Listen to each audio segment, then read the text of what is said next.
What's up, you guys? Welcome back to my channel. My name is Ashley. For those who are new here, hello and welcome. So today we are going to be getting another batch of Fire Cider ready and prepared for the cold and flu season.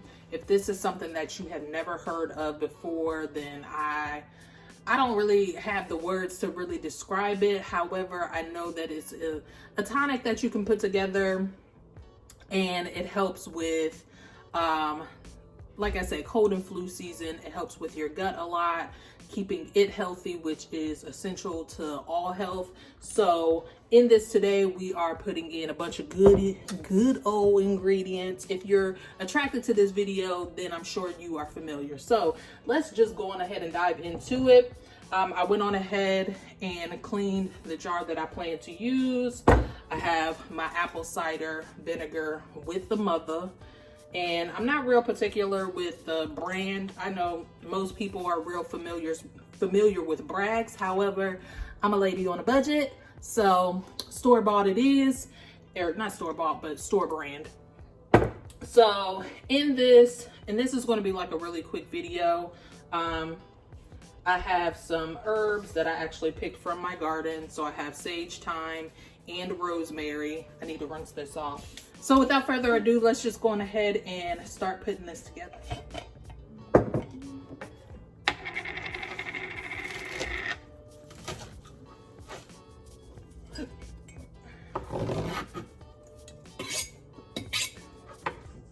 So first thing that I went on ahead and dropped down in here were my herbs. Next, I'm going to be putting a couple of heads of garlic in.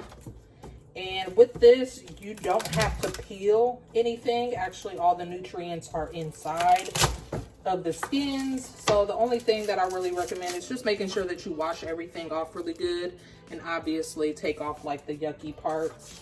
But other than that, I drop all of these down in our container. All the scraps, everything. All except for, again, just the yucky bottoms I take out. And then I am putting in 2 onions. All of these ingredients I bought organic. If you do not purchase organic, I will say leave out the skins and make sure that you rinse everything off really well. Unfortunately, I didn't grow all of these things, but it's totally fine, because if you live in a state, or not a state, if you live in a city or a town that has a good grocery store, then you should be good to buy organic there.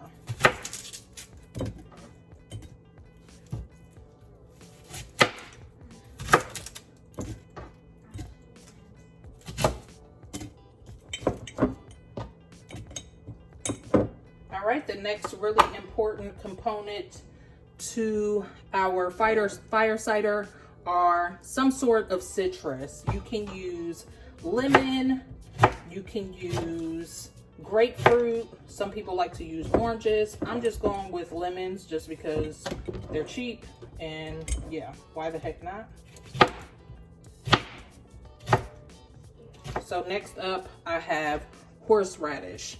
This was something that was really hard for me to find. I ended up stopping at like 3 different stores. However, I was able to get a hold of some. I would say that this is probably extra. Like, I don't think that everybody uses horseradish, but I highly recommend it because it has all kinds of really good, healthy benefits that we want. As you've seen from this jar, like basically the day before I plan on straining it, I went on ahead and ran it through my processor. That way I can extract all of everything that's left in it. I'm gonna let this sit until tomorrow, and then I will be straining it out. So next thing here, of course, we've got some ginger. Everybody knows all the good stuff about ginger, so I don't necessarily have to go into that. Again, I recommend everybody just research everything. I know that this isn't super formal at all, but I just wanted to show you guys how I put mine together to show you how absolutely easy it is. Like, you don't have to overthink it. It's not like, you know, some crazy process. Like, I'm making it as easy as possible. All right, I kind of use the butt of my spoon here to like mash everything down in there. So next up, cayenne pepper. So I'm using dehydrated cayenne. Obviously you can use fresh. I'm sure that's recommended. However, this is what I have on hand, and this is actually from my garden. So I am putting, I don't know, it's probably about 3 peppers or so in there. Actually, these are bigger peppers, so I'm just going to shove all of that up in there. There we go. As you can see, this is like really freaking full right now, but as everything starts to break down, it will lower over time, which is why I don't mind it being as full as it is. So next up, I have some peppercorns. I'm going to put maybe about a tablespoon or 2 in there. And then lastly, I have some dandelion root, which is really good for digestive. And I'm just going to use like a small handful like that. And of course, last but not least, we need to add our vinegar to the mix.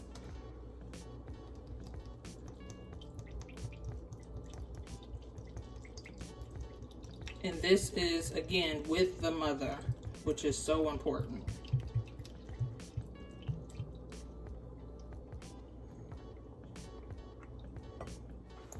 All right, and something that's pretty important to note is the type of cap that you want to use. I like using these ball caps, the plastic ones. Ooh, I just got a whiff. But it is important that you don't use a metal cap, because that will cause some rust and like some unwanted bacterias. But at this point, what I will do is I will put a label on this in the same manner that I did with this one, except for it's not going to be as fancy because I made this in a class. But I'll put a label on it, just notating the date. I also always set a timer, or not a timer, but always set a notification in my phone. That way I know when to go on ahead and you know, blend this up. But it's important to go through every once in a while and just kind of shake it up. I will be leaving this in this pantry right here down towards the bottom, where it's semi-neutral in the warmth, I guess. Like, you want it to be in a somewhat like warm, dark area. So I will leave it down there. That's actually where I put my kombucha as well. If you guys want to see a video on how I brew my kombucha, I will be happy to do that for you as well. But for now, this is it.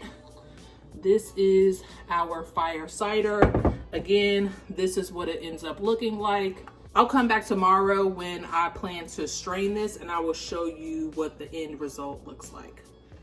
So I have my measuring cup here and my cheesecloth ready to go. My hands are clean, and then I'm using this bottle with this funnel to actually put the liquid in. So I'm gonna just give it one more good shake. And that's what it's looking like. And now I just need to strain this out.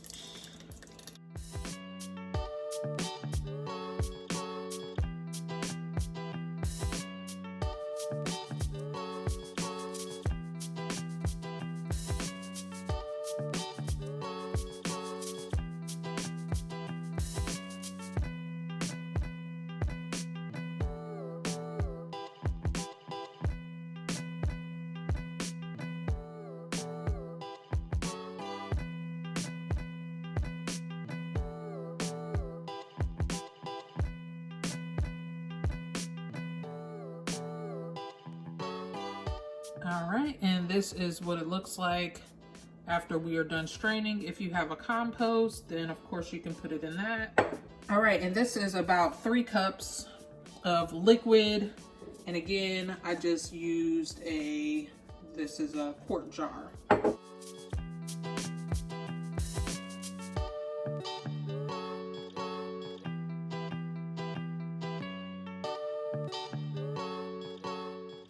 Alrighty, I will be storing this without the honey mixed into it. So the way that you take it is basically you can mix it in with some honey. I am going to take this little bit that's left over that I couldn't fit in my bottle and just going ahead and mix it with my honey, and I'll put it in a separate jar, and this will basically be my dosage for like a couple of days or so. You can take it twice a day, and that will kind of help keep the ickies away. So that is it for this video. I hope that you guys enjoyed watching the process of how I make my fire cider. If this is something that you are interested in, I definitely recommend looking more into it. Of course, there's so many different ingredients that you can add into the mix, but this is just a very basic one that I recently learned, so I wanted to share with you guys. So again, I hope that you all gained some inspiration here. If you did, please make sure that you hit it with a thumbs up, subscribe if you enjoy my channel, and until the next time, I wish you all health, wealth, and prosperity. Peace out.